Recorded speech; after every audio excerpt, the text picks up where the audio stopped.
박찬대 당대표 직무대행의 속개 선언으로 더불어민주당 제286차 최고위원회의를 속개하겠습니다. 제286차 최고위원회를 속개합니다. 먼저 박찬대 당대표 직무대행의 모두 발언이 있겠습니다. 국회는 오늘 방송 장악 부역자 이진숙을 국민의 이름으로 탄핵합니다. 부패비리 혐의자 이진숙 임명 강행부터가 이미 원천 무효입니다. 1분 1초도 방통위원장 자리에 있어선 안 될 인물입니다. 탄핵과 함께 즉각적 사법 처리로 국민을 우롱한 죄를 엄히 물어야 합니다. 모든 사태의 최종 책임은 윤석열 대통령에게 있습니다. 대통령은 공영방송 강탈을 위해 이동관과 김홍일, 이진숙을 차례로 앞세워 국민을 상대로 한 가미카제식 인사 테러를 자행했습니다. 위법적인 방통위 2인 체제 역시 대통령의 광기 어린 작품입니다. 이들 모두가 명백한 헌법 위반이자 중대한 법률 위반입니다. 국민과 국회, 역사가 그에 따른 책임을 반드시 묻게 될 것입니다. 새로 선임된 KBS와 박무진 이사들도 경거망동하지 말기를 바랍니다. 만일 정권의 방송장악 꼭두각시를 자초할 경우 무거운 법적 책임이 뒤따르게 될 것임을 엄중하게 경고합니다. 대통령이 방송장악에 정신 팔린 사이 국가 기강이 완전히 무너졌습니다. 역대 정부가 수십 년에 걸쳐 어렵게 구축한 해외 군 정보망이 정권의 허술한 관리로 괴멸적인 타격을 입었습니다. 게다가 핵심 정보가 다 빠져나간 사실을 알고도 군 정보기관은 수수방관을 하다가 언론 보도 후에야 부산을 떨었다고 합니다. 입으로는 힘에 의한 평화 운운하며 큰소리치더니 제대로 하는 것 없이 정만 이롭게 하는 이적 정권입니다. 나사가 빠진 곳이 한둘이 아닙니다.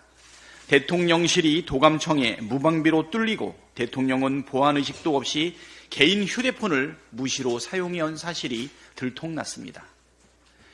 윗물이 이 모양이니 아랫물이라고 깨끗할 리 없습니다. 대통령실 직원들은 성추행과 음주운전을 저지르고 임성근 같은 작자는 뻔뻔하게 명예전역을 신청하는 지경에 이르렀습니다. 이 정도면 국가 기강이 송두리째 붕괴됐다고 보는 게 정상 아닙니까? 상황이 이런데도 이 정권은 전 정권 탓, 야당 탓만 하고 있습니다. 양심이 없는 겁니까? 아니면 정상적 사고 자체를 못하는 겁니까? 대통령이 정신을 차리지 않으면 지금의 위기는 시작에 불과합니다. 방송 장악이나 김건희 방탄 같은 반헌법적, 반국민적 망령에 빠져나와 기강을 바로잡고 국정 정상화에 모든 노력을 기울여야 합니다. 특히 일련의 국가 기강 실종 사태에 대해 국민께 100배 사죄하고 관련 책임자 전원을 엄중하게 문책해야 할 것입니다. 만일 국가를 정상적으로 운영할 자신이 없으면 당장이라도 정권을 반납하십시오. 그게 주권자에 대한 최소한의 예의입니다. 묻지마 반대로는 민생 경제를 살릴 수 없습니다. 국민의힘이 어제 본회의에 상정된 민생회복지원특별법에 아무 대안도 제시하지 않으면서 또다시 발목을 잡고 있습니다. 현재 민생 경제는 어렵다는 말이 사치일 정도로 비상 상황입니다.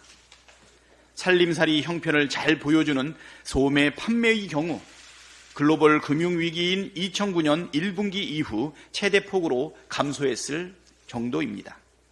티몬 위메프 사태의 파장 또한 갈수록 커지고 있습니다. 하반기 소비 위축과 경기 침체 가속화 가능성이 어느 때보다 큽니다. 이렇게 민생 경제가 벼랑으로 내몰리고 있는데도 이 정권은 그저 부자 감세만 주구장창 고집하고 있으니 국민들 속이 까맣게 타들어갑니다. 야당의 제안은 무조건 반대부터 하고 보는 정부와 여당의 청개구리 심보가 민생 고통을 가중하고 있습니다. 민주당은 민생 경제의 심장이 다시 고동칠 수 있도록 민생회복지원 특별법 처리에 만전을 기하겠습니다. 민생 경제를 살리는 일조차 거부권으로 막아서는 패착을 대통령이 두지 않기를 바랍니다. 민생을 망친 대통령에겐 그럴 자격도 권리도 없음을 명심하십시오. 다음으로 정청래 최고위원의 발언이 있겠습니다. 당원이 주인되는 대중정당이 되면 고질적인 계파가 해체됩니다. 사람 위에 사람 없고 사람 밑에 사람 없다. 사람은 누군가로부터 침해당하지 않을 권리, 천부 인권을 갖고 태어납니다. 민주주의 제도는 수천 년 동안 수많은 사람들의 핏값으로 쌓아올린 금자탑입니다. 지금은 당연한 것처럼 여겨지는 권리도 따지고 보면 수많은 사람들의 오랜 노력과 고초 속에 피어난 꽃입니다. 대통령 선거 때 만 18세 이상 국민 누구나 1인 1표의 투표권을 행사합니다. 그러나 37년 전에는 국민들에게 대통령을 직접 뽑을 권리가 없었습니다. 10,000명만 체육관에 모아놓고 대통령을 뽑았습니다. 국민 누구나 1인 1표 대통령 직접 투표권을 갖기 위해 박종철 열사, 이한열 열사 등 수많은 사람들이 죽고 다치고 감옥에 갔습니다. 저도 1987년 뜨거운 여름 호원철폐 독재타도 대통령 직선제를 주장하다 경찰에 연행돼 구류 처분을 받고 경찰서 유치장에서 6.29 선언을 지켜봐야 했습니다. 100년 전에 여자에게 투표권을 달라고 하면 감옥에 집어넣었습니다. 란 유명한 장하준 메모도 있습니다. 이재명 당대표 1기 지도부의 임기를 마무리할 시점이 오고 있습니다. 저는 2년 전 전당대회에서 당원이 주인되는 정당을 만들겠다고 공약했습니다. 그 약속을 지키고자 부단한 노력을 했습니다. 야당 탄압 정적 제거, 이재명 죽이기의 윤석열 정권의 탄압을 견뎌내며 이룬 총선 승리는 참으로 값진 국민 승리, 역사적 승리였습니다. 지도부 출범과 함께 검찰의 민주당사 침탈, 이재명 대표에 대한 무리한 선거법 기소, 이재명 대표의 단식투쟁, 이재명 대표에 대한 체포동의안 가결과 영장 기각, 수백 번의 압수수색과 검찰의 망신주기 피의사실 공표와 재판 속에 이룬 값진 총선 승리였습니다. 당내 사정도 결코 녹록하지는 않았습니다. 끊임없이 이재명 당대표를 흔들고 급기야 이재명 당대표 체포동의안 가결 사태로 잠시 당이 큰 어려움과 혼란에 빠지기도 했습니다. 그러나 이 모든 내후 외환을 이겨낼 수 있었던 것은 당원과 지지자 국민들의 지지 덕분이었습니다. 당이 어려울 때마다 응원과 지지를 아끼지 않았던 당원과 지지자분들께 다시 한번 감사드립니다. 이러한 어려움 속에서도 당원이 주인되는 정당 건설을 위한 발걸음은 멈추지 않았습니다. 당원들의 열렬한 참여 속에 공천혁명을 이루었고 그 동력으로 총선을 승리로 이끌었습니다. 그 어느 때보다 당원 참여의 효능감을 느낄 수 있었던 선거였습니다.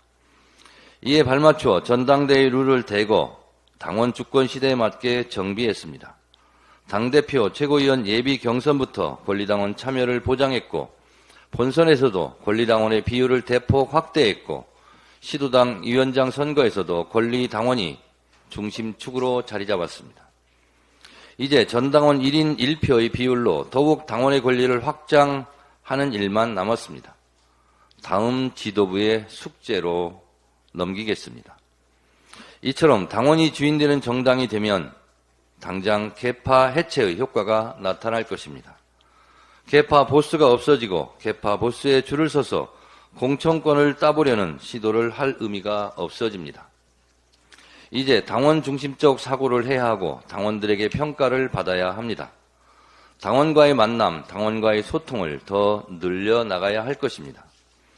계파가 없어지고 정책과 노선에 따라 정파 활동이 활발해질 것입니다. 정책 공부 모임 중심으로 건전한 토론 문화가 정착될 것입니다. 당이 건강해지고 유능하고 강한 정당이 될 것입니다. 강하고 유능한 정당, 당원이 주인되는 정당으로 정권 탈환의 길을 넓혀 나가야 합니다. 180석이나 졌는데 뭐 했느냐? 지난 21대 국회 민주당에 대한 당원과 지지자들의 원망이었습니다. 22대 국회는 이런 원망 대신 뽑아줬더니 밥값한다는 효능감을 보여드려야 합니다. 여의도에서, 광장에서 출탁 동시의 협력을 통해 이 무도한 윤석열 정권을 조기 마감시켜야 합니다. 지금은 의견이 분분해도 시간이 좀 지난 후에 생각해보면 당원이 주인되는 대중정당이 얼마나 큰 무기였는지 알게 될 것입니다. 당원이 주인되는 정당, 당원 주권시대, 그것이 시대 정신이고 정답입니다. 당원 주권시대 편말 들고 우리 한번 가봅시다. 다음으로 고민정 최고위원의 발언이 있겠습니다. 대한민국 정부 수립 이후 대통령의 제2요구권, 이른바 거부권 행사를 살펴보면 이승만 45회, 박정희 5회, 노태우 7회, 노무현 6회, 이명박 1회, 박근혜 2회, 그리고 전두환, 김영삼, 문재인 0번입니다. 반면에 윤석열 대통령은 2023년 6회, 올해 9회를 합쳐서 이미 총 15번을 행사했습니다. 방송사법과 민생회복지원금법, 노란봉투법까지 거부권 행사를 대놓고 예고했으니 조만간 20회를 넘을 것이 확실합니다. 내용을 보면 지난해에는 양곡관리법, 간호법, 노란봉투법, 방송 3법 등의 거부권을 행사했고 올해는 쌍특검법, 이태원 3사 특별법, 최상병 특검법, 전세사기 특별법, 민주유공자법, 농업회의소법, 한우산업지원법, 최상병 특검법 등이 있었습니다. 헌정 초기 혼란 속에 이승만 정권이 12년 동안 45회 행사한 것과 비교해도 윤 대통령은 단 2년 동안 압도적으로 거부권을 남발하고 있습니다. 윤 대통령의 습관적 거부권 중독이 대한민국을 멈춰 세우고 있습니다. 국회는 국민의 뜻을 대변하는 헌법기관입니다. 그런데 국민은 늘 무조건 옳다고 했던 윤 대통령은 국민의 대의기관인 국회는 안중에도 없는 것 같습니다. 그토록 모두가 반대했던 공영방송의 흉기라 불리는 이진숙을 임명 강행하는 것을 보면서 다시 한번 확인했습니다. 아집으로 가득 찬 윤 대통령의 거부권 남발에 국민의힘 의원들은 며칠씩 필리버스터 무대에 동원되고 있습니다. 개개인이 헌법기관인 국힘 의원들이 꼭두각시로 전락해버린 모습이 가련해 보입니다. 윤 정권의 실정으로 경제가 폭망하고 국민은 고통에 몸부림치지만 윤 대통령과 여당은 국민은 안중에도 없이 거부권 노름에 빠져 있습니다. 권력은 결코 무한하지 않습니다. 습관적 거부권 행사를 멈춰 주십시오. 다음으로 서영교 최고위원의 발언이 있겠습니다. 대한민국 경제가 다 망가졌습니다. 윤석열 대통령이 되고 경제가 다 망가졌습니다. 작년에만 대한민국 경제 세수 부족이 56조였습니다. 이번에 기재부가 밝힌 세수 상황을 보면 벌써 작년 대비 56조가 부족했던 작년과 비교해서 벌써 작년 대비 10조나 부족하다고 합니다. 기재부는 연말까지 약 33조가량이 부족할 거라고 합니다. 작년과 올해에 이으면 세수 부족이 90조 원이 넘을 것 같습니다. 대한민국이 왜 이렇게 됐습니까? 문재인 정부 시절 언제나 흑자가 났습니다. 문재인 정부에서 윤석열 정부로 넘겨주면서 세수가 60조 흑자가 나서 당시에 선별적 재난지원금을 윤석열 대통령이 실시했습니다. 그런데 이렇게 문재인 정부에서 윤석열 정부로 넘겨줄 때 세수가 60조나 흑자가 났었는데 지금은 작년 올해 거쳐서 90조나 적자가 나니 이 얼마나 어려운 지경입니까? 이 정도로 세수가 적자가 난다면 골목상권, 전통시장 그리고 서민들은 어떤 상황인지 어떤 지경인지 여러분 이럴 때 바로 필요한 게 민생회복지원금입니다. 끊임없이 정부에 요구했습니다.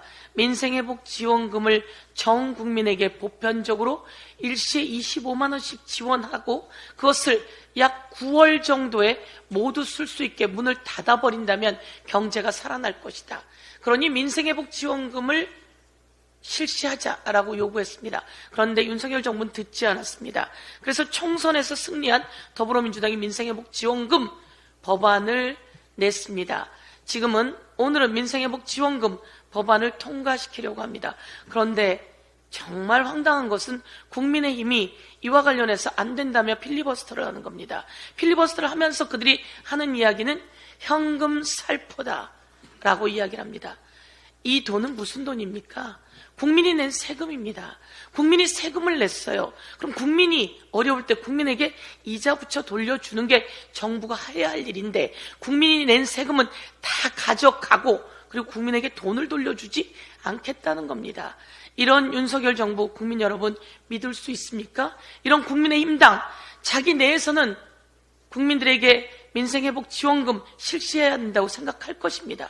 그런데 현금 살포 윤석열 대통령 주머니의 돈입니까? 아닙니다. 국민이 낸 세금이라고 다시 한번 이야기합니다. 국민이 낸 세금을 국민이 어려울 때 국민이 경제를 살릴 수 있는 마중물로 돌려줄 것을 요구하며 우리 경제는 지금 살아나기 어렵습니다.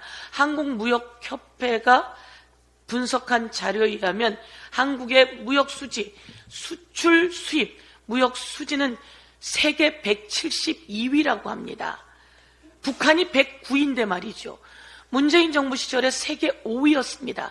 그런데 무역 수지가 2023년 172위입니다. 민생회복지원금이 꼭 필요합니다. 국민이 낸 세금 국민이 기다리고 있습니다. 지금이 가장 골든타임이다 라고 말씀드립니다. 법무부 장관이 김건희 여사가 황후마마처럼 검찰을 불러다가 검찰에 아련을 시켜서 핸드폰까지 반납시킨 다음에 조사를 받았습니다. 이것이 특혜 아니냐고 물었더니 특혜 아니라고 답변을 합니다. 제가 굴욕적이냐라고 물었더니 그것은 답을 못하겠답니다. 왜? 굴욕적이니까. 그런데 다른 의원이 특혜 아니냐라고 물었더니 특혜가 아니라고 이야기합니다. 대한민국 국민 66%가 특혜라고 이야기합니다. 어떻게 황후마마에게 아련하고 핸드폰까지 반납하고 수사를 한 검사들의 모습이 있는데 이게 특혜가 아닐 수 있죠? 대한민국에서 이런 사례는 단 한 번도 없었습니다. 이것은 모든 국민은 법 앞에 평등하다는 평등의 원칙에 위반되는 사항이고 헌법 11조는 모든 국민은 법 앞에 평등하다입니다. 윤석열 정권과 법무부 장관은 그 헌법을 위반했습니다. 이런 보도가 있었습니다. 박성재 법무부 장관이 이야기를 했다는 겁니다. 김 여사 조사 문제는 서울중앙지검과 용산대통령실이 소통하니 관여하지 말라라고 하는 말을 이원석 박성재 통화에서 나왔다고 합니다. 그래서 이원석 검찰총장이 이야기한 겁니다. 이런 말 했느냐라고 물었더니 사실이라고 전제하기 어렵다라는 엉토당토하는 발언을 하면서 사실이 아니라는 말은 하지 못했습니다. 여기서 한 번 더 지적합니다. 박성재 법무부 장관이 이런 말을 해도 불법이고요. 용산 대통령실이 피의자 김건희를 위해서 서울중앙지검과 직거래를 하는 것은 이것은 불법이고 위헌이다라고 이야기해 둡니다. 윤석열 대통령은 위헌을 한 것이고 그리고 용산 대통령실은 위법, 위헌한 행위를 한 것이니 이 사안은 탄핵 사유에 또한 포함될 수밖에 없다는 이야기도 지적하지 않을 수 없습니다. 이런 일이 일어나지 않기를 간절히 기대합니다. 다음으로 전은수 최고위원의 발언이 있겠습니다. 세관 마약 수사 외압, 경찰 독립성과 공정성 무너뜨리는 명백한 권력 남용이다. 전국 경찰 직장 협의회에서도 명확한 비판의 입장을 냈습니다. 맞습니다. 일선에서 열심히 일하시는 경찰분들 얼마나 열받고 화가 나십니까?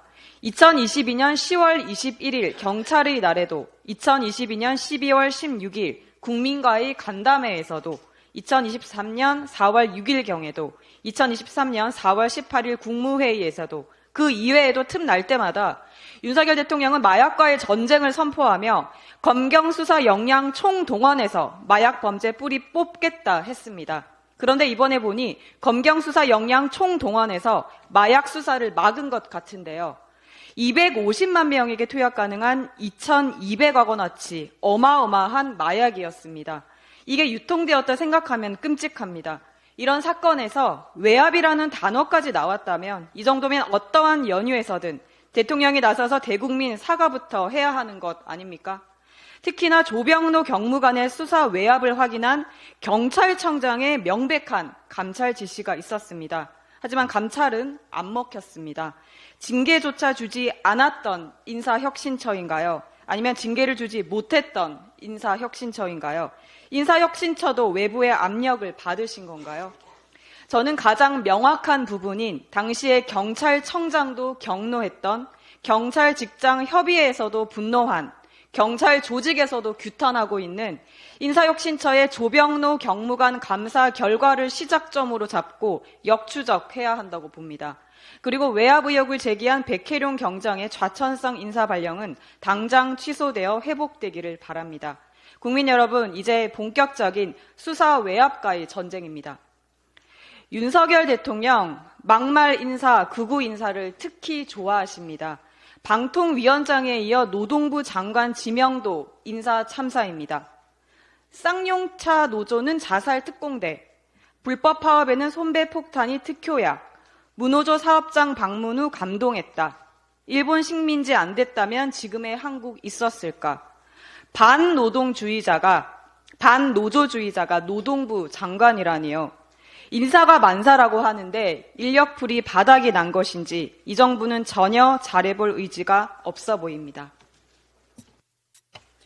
마지막으로 강민구 최고위원의 발언이 있겠습니다.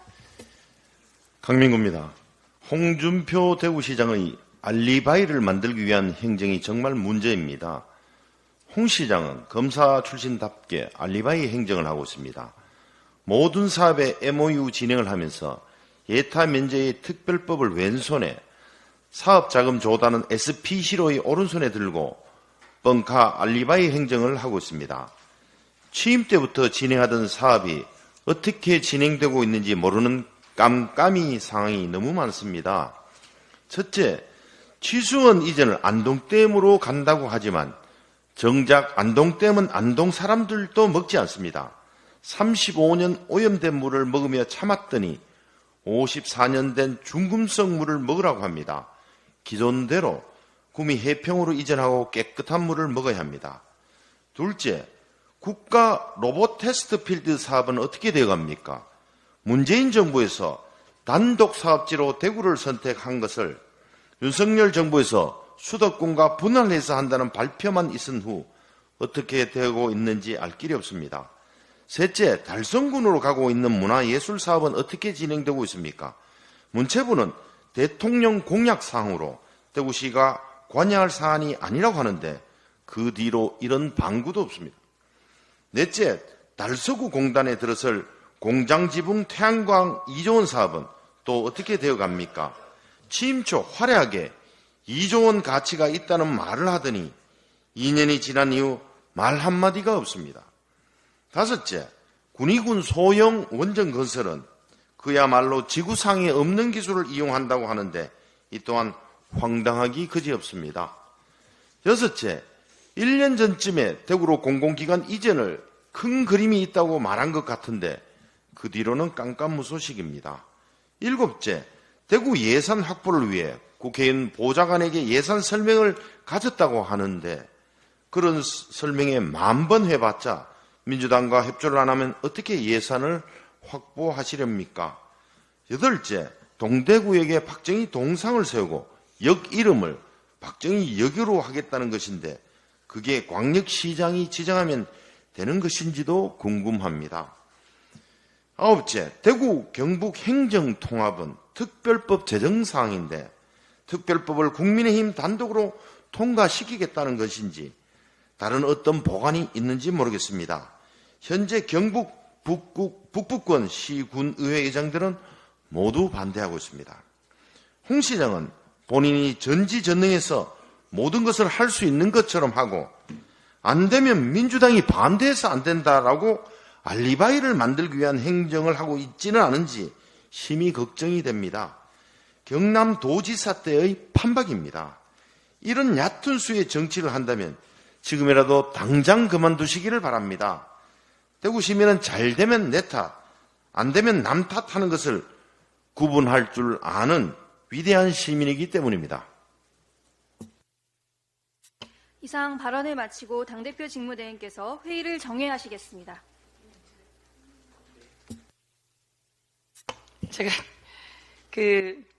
이 백혜룡 경정이 수사하고 있는 그 마약 관련해서 투약하는 자를 잡은 겁니다. 잡았는데 그걸 추적하다 보니 이 조직원을 검거하게 된 거죠. 그래서 말레이시아에서부터 마약을 갖고 온 조직원을 검거했는데 비행기에 잘 갖고 들어왔다는 거예요. 어떻게 갖고 들어왔냐 물었더니 이 마약을 약 42kg 정도를 조직원 2명이 그 랩에다가 했는지 몸에 칭칭 감아 들어왔다는 거죠. 그럼 칭칭 감아 들어와서 비행기에 검역대도 통과하고 검사대도 통과해서 어떻게 들어올 수 있느냐. 그래서 물으니 세관에 있는 직원이 안내도 해주고 택시 타는 데까지 데려다 줬다. 이래서 이 수사가 시작이 된 겁니다. 그래서 세관 직원을 불러다가 이야기를 하는데 벌써 그 CCTV 같은 건 포렌직이 됐고요. 그래서 이제 세관을 수사하게 된 건데 세관에서는 그렇게 얘기하는 거죠. 그때 뭐 그런 사람들 연루 안 돼 있어요. 뭐 이렇게 얘기하다가 또 하나는 32kg을 도마에다 넣어서 화물로 보냅니다. 그러니까 화물도 또 통과된 거죠. 그러니까 몸에 칭칭 감아도 통과되고 화물로도 통과되니까 말레이시아에 있던 조직원들이 100kg를 가지고 화물로 또 보내려고 말레이시아에서 기다리고 있었던 거예요. 근데 이 백혜룡과 더불어서 15명의 경찰이 이들을 잡았고 말레이시아에 공조해서 말레이시아 쿠알라룸푸르에서 우리나라로 100kg를 보내려고 했던 자들까지 일망타진하는 겁니다. 약 174kg이니까 이거 엄청난 양입니다. 이런 사람에게 상을 줘야 되는 거 아니겠습니까?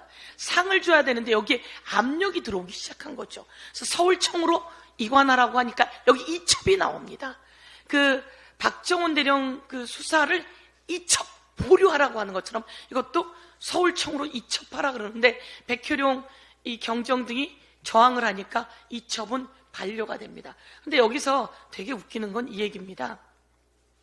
조병노도 윤희근 경찰청장이 징계하라 그랬는데 불문에 붙이고 인사혁신처에서 봐주지 않습니까? 여기에 이제 수사비합이 또 하나 들어있는 거고요.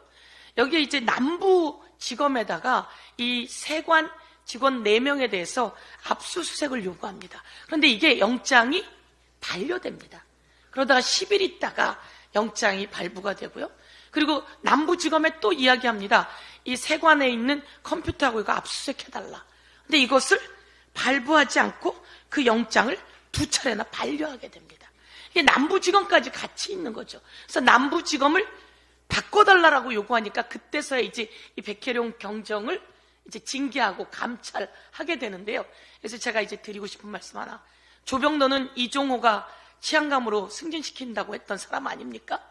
이 조병노는 어떻든 승진은 되지 않았지만 이종호가 이야기했던 자예요. 근데 조병노가 이 내용이 나오자마자 핸드폰을 분실했다고 합니다.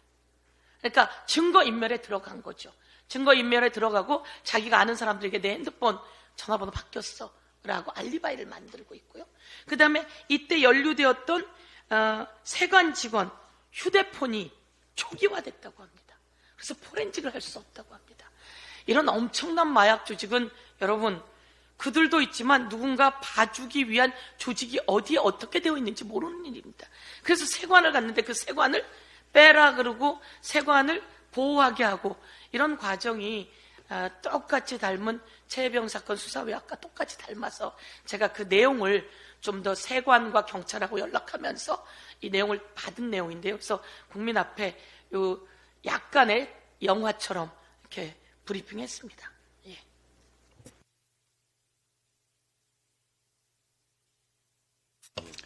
(286차) 최고위원회를 정의합니다.